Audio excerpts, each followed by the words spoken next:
Hey everyone, and welcome back to my channel. Today in this video I will be showing you how to use the Smart Photo Editor.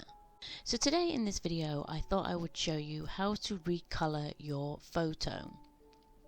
As you can see here, I've got one of my Sims photos up. I'm a Sims channel mainly, but I do other thumbnails too and other gameplay. Today in this video though, I am going to be changing my Sims hair and my Sims coat. So what you're going to want to do is go to the right hand side and select area. Basically it will come up with this little box and it will tell you what area of your photo you would like to change. Now because I'm doing my Sims hair and my Sims coat, it doesn't really come up with an option here, so I'm going to write it in anything else and put hair.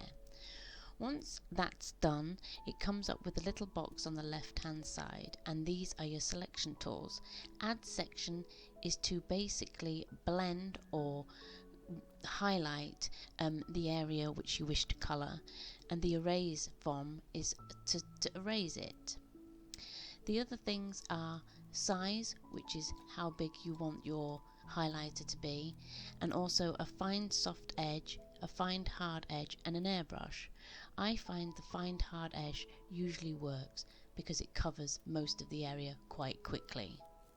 So once you've found the tool that you want to use, basically cover the whole section and make sure it's fully covered.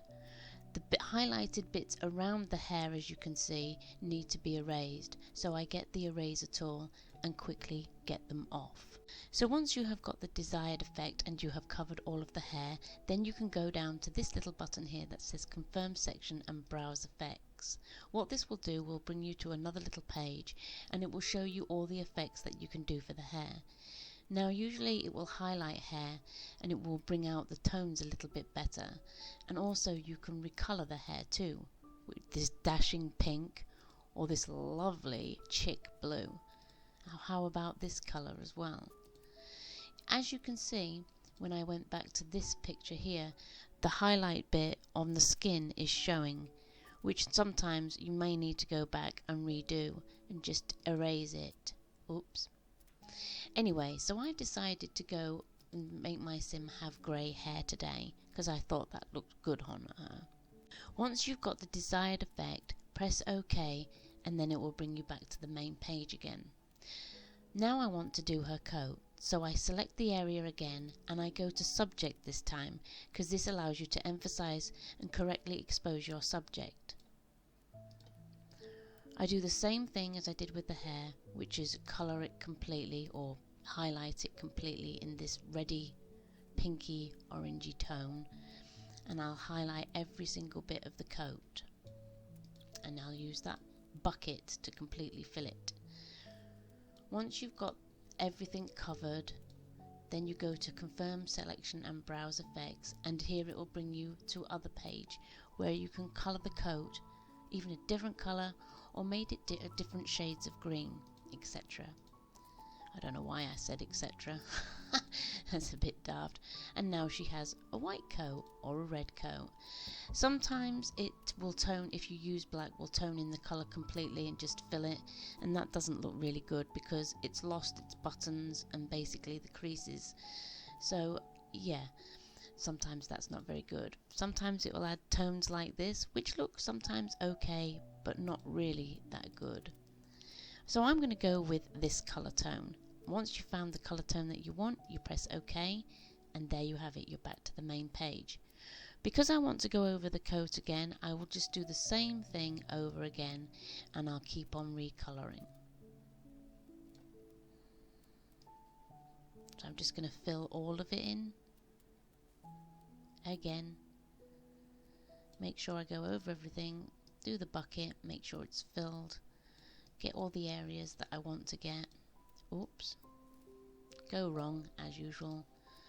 Or you can also size the little highlighter up and down to get to those smaller areas.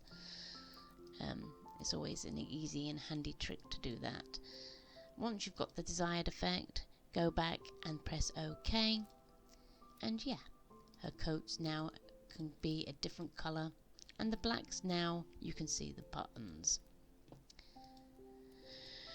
So yeah, once you've got the colour that you want or the effect that you want, you click OK again.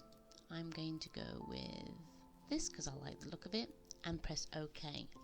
So once you've done all of that, I would save it, because sometimes this program has a habit of cutting out or stopping, and everything that you've done is lost. So basically I would keep saving it as much as you can. Now if you want to add a background, you just simply click select area again, background, and you cover the whole of the background. Make your highlighter bigger, or the paintbrush bigger, or whatever you want to call it, and go all the way around your subject, going in every little area that is showing the old background. Erase anything that is touching the main subject and erase it, and then click selection and browse effects, and this will bring you to a completely different effects page, where you've got so many different colors, so many different backgrounds to choose from. I think this is a really good editing software. I have used it for quite some time now, and I think it brings up really great results for thumbnails, or you know, anything that you want to show off, even your own photos. It's just brilliant, and I have used this for about 3 or 4 years now, and I'm still learning everything there is to know about it. But yeah, it's pretty easy to use, pretty straightforward once you get to know where everything is in it, you know. But anyways, thank you so much for watching, guys. I hope this has been some help, but if it hasn't, then let me know in the comment section below, and I will see what I can change. But thanks for watching, and I'll speak to you very soon. Bye bye.